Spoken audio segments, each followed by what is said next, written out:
Fancy some of that Swedish solidity, but haven't got the wedge for a new 9.3? Easy. You need one of these. A car with an image so immaculate it could hold confession and communion. The Saab 900, the car that nice people drive. You think I'm generalising, don't you? But it's true. 900s are driven by upright, decent, professional types who cherish them, service their Saabs on the dot, and don't drive like psychopaths, which is why they make stonking second-hand buys. Like this spotless J-Reg 900i 16 valve, just run in at 120,000 miles, it'll do the same again without even pausing for breath. Instant respectability for £3,000. For a bit of discreet mischief, go for the turbo. The 16-valve 900 often comes with air, leather and heated seats. Group 17 means high insurance, but used prices are lower than you think. This 89F cost $3,500. Dearer but much more desirable is the 900 convertible. You can have a normal 16-valve or the 175 brake turbo ragtop. Best bet is the blown 16-valve S, and batting starts at around $7,000. This is the slowest depreciating 900 of them all. Now it's solid! Solid as a rock! You get a brilliant heater, cavernous boot, crisp front-wheel drive handling, and the sort of build quality that would give a British shop steward a heart attack. Which is why the trade call the Saab 900 the Rock of Ages. Solid as a rock! This is a vehicle that we actually sold 13 years ago. It's now done 232,000 miles and has had 2 owners. We see probably 3 or 4 a year like this. The 100,000 mile plus car is very, very common. They are very well put together. Build quality is extremely high. I've never seen one with structural rust. And the components that go into the cars, the engines and the gearboxes, are quite literally bomb-proof. I've had this car for about 2 years. It's done 226,000. Well, I've paid just over £1,500 for it, and I've spent £300 except for the services. I've owned the car 10 years. It's now done 254,000, and I get a great deal of pleasure out of the car. It does a lot of things well. Carries a great deal. Goes well. It's a car that stands out from the masses. So I took the car down to Goodwood. The car had done 190,000 at the time, and spent the whole day racing around Goodwood Circuit using all the revs, and I had a great deal of fun. 3 years ago I bought this for £3,500.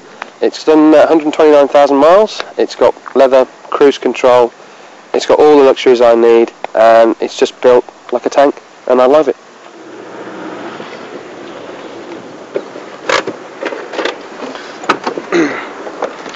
"900s may be built like concrete bunkers, but after 10 trips around the world, even a Saab's entitled to a little bit of wear and tear." Gearboxes can give up the unequal struggle at around 200,000. Listen for a whining noise like dying dogs in 3rd and 5th. And if your handbrake reaches to the roof, it could mean neglected rear brakes, and you could be letting yourself in for a couple of new calipers. Power steering is standard on all 900s, but the rack goes out to lunch every 100,000 or so. And engines will need a timing chain every 70,000. Listen for the telltale death rattle from the top end. And if you fancy a turbo, and why not, here's a nice A-Reg for just 1,500 quid, you need to try the Wilson Wallop test. To check if your turbo is fit, get the engine running hot, and then boot the throttle as hard as you can. And if it spews out white smoke at the back, you know your turbo's kippered.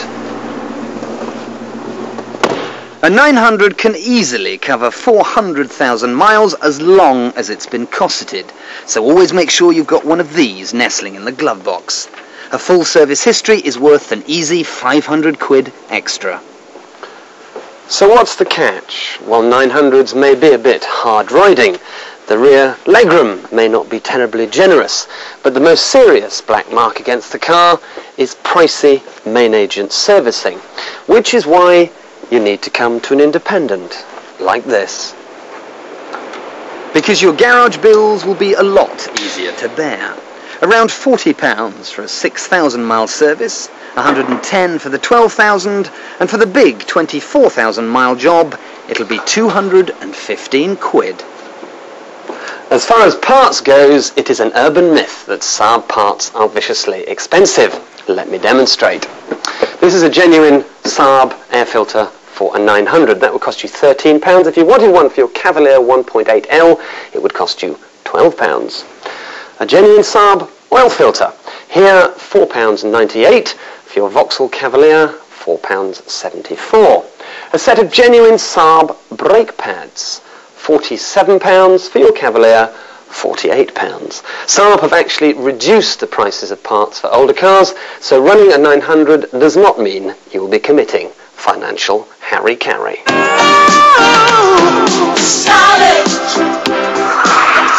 And if you think Saabs are far too sensible and driven by people who wear hats, think again.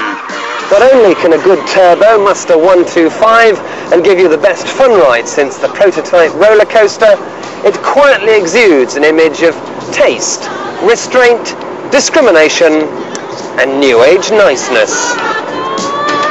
The Saab 900, built like a Merc, safe as a Volvo, and so much cooler than a BMW.